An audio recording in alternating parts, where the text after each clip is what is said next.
I'm going to ask you the question, what is it to be a shepherd? And what are some of the things that you think about when someone says that they are a shepherd? So essentially, what does it mean to be a shepherd? Can everyone just annotate? And please don't use black. I know I stuffed that up. I should have used white, but I'm not a graphic designer. I'm an accountant. So I think these are all really good answers. So to feed little sheep, bar, bar, bar. I'm assuming that was Chanel. Sheep guidance, No. leader, guides in the right direction, and to supervise over a group and lead them. So what I want to really go through today is what it is for someone to be shepherded by God, and really I'm going to cover that off using one specific verse or passage in the Bible. But if we think back to sheep, and why I think sheep's a really good analogy is, back in biblical times, sheep would have been seen as a commodity or a symbol of wealth. They were used for many such things such as clothing, food, sacrifice even, which is kind of a bit sad. But at the end of the day, when you think of a sheep, you think of something that is very helpless, mindless, sometimes a bit stupid, and they must be guided to food, water, and protection. So the Bible refers to Jesus as a shepherd on a number of different occasions, such as in Hebrews 13:20, 1 Peter 5:4, and Jesus even talks about it himself in John 10:11, where he says, "I am the good shepherd lays his life down for the sheep." So it's a very consistent message throughout the Bible, but one of my favorite sections is in Psalm 23, purely because I find that the imagery and the words used are very relatable and also comforting in life. So can I get Anthony, can you just read out Psalm 23? Sure thing. The Lord is my shepherd, I shall not be in want. He makes me lie down in green pastures. He leads me beside quiet waters. He restores my soul. He guides me in paths of righteousness for his name's sake. Even though I walk through the valley of the shadow of death, I will fear no evil, for you are with me. Your rod and your staff, they comfort me. You prepare a table before me in the presence of my enemies. You anoint my head with oil, my cup overflows. Surely goodness and love will follow me all the days of my life, and I will dwell in the house of the Lord forever. Awesome. So this is a passage that I really want us to focus on, or I'm really going to focus on for the purposes of today. And I think it's important before we go through it in a bit more detail is to really understand that David, when he's writing this, is really using his experience of being a shepherd before, and he draws a real powerful analogy between how a shepherd looks after his flock and how God looks after his people. So I'm going to break this down into three sort of sections. The first one really focusing on the first verse, the first three verses, sorry. So the Lord is my shepherd, I shall not be in want. He makes me lie down in green pastures. He leads me beside quiet waters. He restores my soul. He guides me in the path of righteousness for his name's sake. Now, I don't know about you, but I always find my mind jumping from one thing to another. A couple of weeks ago, I kind of sat down with Chanel and I said, I think I've got like OCD or something's wrong with me because I'll pick up a project and I'll go from 0 to 100 on that project real quick, and it'll take up almost every single thing I do in life. But as soon as I finish that project or as soon as something new comes up, I immediately jump from that one project to another. And, just in this year alone, we've renovated our house, which was a pain for Chanel dealing with me thinking about what I want to do. We've done our garden. We planned our overseas, holiday with friends. We're focused on work and all these different things that were going on. It's always one project after another. And I think it's key to really point out that this isn't necessarily healthy, it's not productive, and nor is it sustainable. So reading Psalms 23, 1 to 3, it provides a very clear image on how Jesus wants to lead us and restore us physically, mentally, and spiritually. So when we think of green pastures, which is the first part, my mind jumps to the phrase, the grass is always green, or on the other side, or as we think of green pastures as a better place. Thinking of sheep, back in those days, green pastures would have been a place of rest, for eating, and where they would be overseen by the shepherd. Now, I want to put up two images on the next slide, and whether annotating using the stamps or whatever it is, when you think of green pastures, I want you to show me what is the image that you relate to. Is it the top one or is it the bottom one?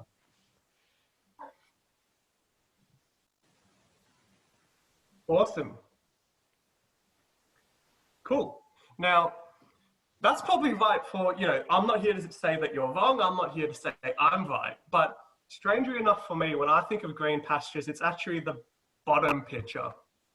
Now, when we reflect back on green pastures, if we think back to, can someone just clear the slide for me?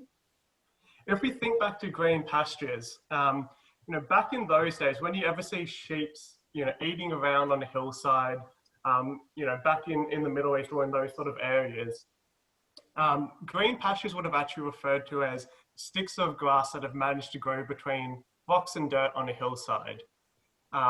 Now, although we are sort of led to green pastures by God as a place for us to rest under God's eye, it does not mean it's an abundance of food, but rather you're going to have to keep moving with the green pastures, essentially emphasizing to me and to most of us the importance of continuing to put your trust in the Lord, that he will continue to lead you to green pastures day after day.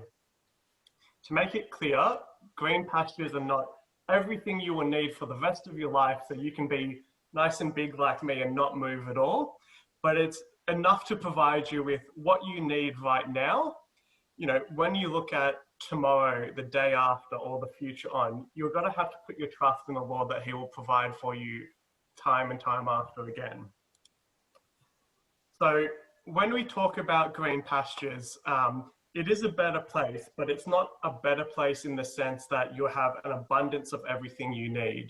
It's a place where you'll be given what you need for the time right now. And if you constantly put your trust in the Lord, you'll continually be provided with what you need day after day. Now, moving to the second part of the verse, he makes me lie down in green pastures. He leads me beside quiet waters. So this goes back to what I said at the start, where for me personally, I find it really challenging to find anyone who can take life slow. Constantly, you're surrounded by things that take up your time, whether it's school, studies, sports, games. It's really hard to find that perfect balance between school and life, or work and life for everyone who's not in school. And I think something that's really good and calming that both Chanel and I do is, we put time aside before this week, we put time aside every single day or every single main weekend to go on a really long walk down by the local river near our house. I think it's Mooney Ponds Creek or something along those lines. The water there is not really deep, and it's not a really fast and rapid flowing river. It's something where we can go and walk, and it's really relaxing, and you're just surrounded by nature. Now, this is the type of still waters that David is talking about in Psalms. A shepherd would never leave his sheep to a rapidly flowing river. It would be too dangerous, and it'll be too loud and the sheep may be frightened. God doesn't want this for us. He longs to give us peace, rest, and tranquility. So he takes us to where the water is pure and clear and almost motionless, so we can refresh ourselves in him. It's a place where we can really slow down and be quiet and still with him. So for us to allow God to lead us, we must first make room for him. We can't be obviously focused on all these additional things that are going on in our life, and we can't experience the serene power of the still waters or satisfy our thirst when we are only focused on what our daily schedules and life provides. Going back to green pastures, we must also actively seek him every day so he can lead us to a continual place of rest and prepare us for his kingdom's work. moving into the second part of Psalms 23, even though I walk through the valley of the shadow of death, I will fear no evil, for you are with me. Your rod and your staff, they comfort me. This, which I said to Nathan yesterday and today, for some reason, I just find to be one of the funniest verses in the Bible, even though it may not be funny to you, because when I hear this is generally what I think of from The Lion King. I think of the place as a valley of the shadow of death, which is the shadow land in The Lion King where Simba can't go. And since then, I've always identified with this and it's always stuck with me. Now, using your annotate function again and again, I want you to answer the next question, which is to take some time, and if you are comfortable, just think about some of the things that we fear. So thinking in today's society, what are some of the things that each of us fear based on our daily life, whether it's school, whether you're in year 12 and you're concerned about VCE exams? What are some of the things that you fear today?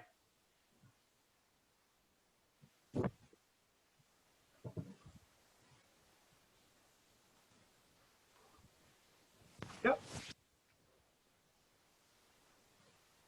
I think those three are really good ones, especially when you consider, the time and the age that we're living in.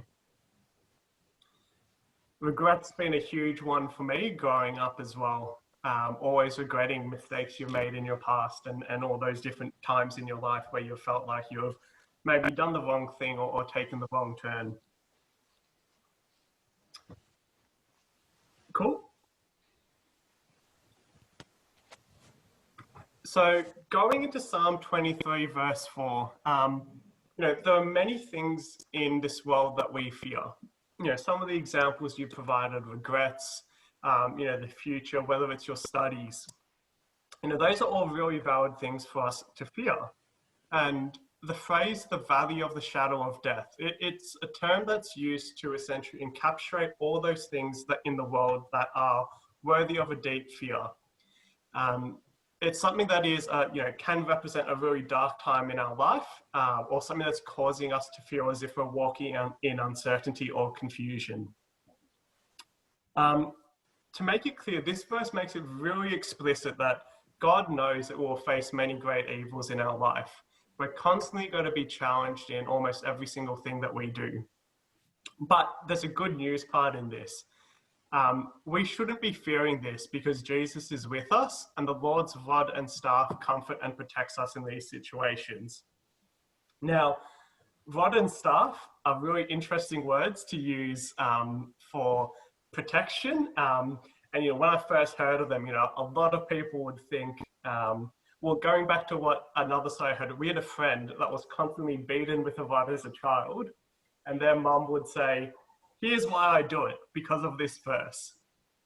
Now, to me, a rod is used as something as protection. So if you think of what a rod is not in those times in the relation to what a shepherd would use it for. It's not a long, hard stick.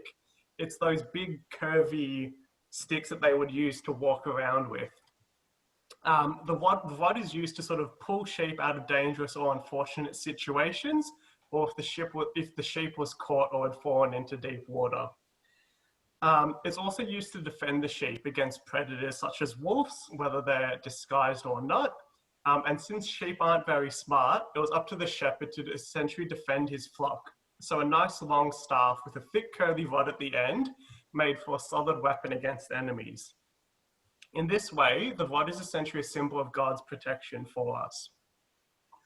Looking at the staff now, the staff is a tool that's used to provide guidance and rest.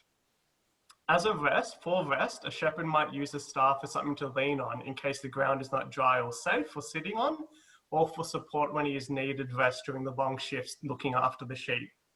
So essentially a staff serves as a symbol that we too can find rest when we lean on the Lord.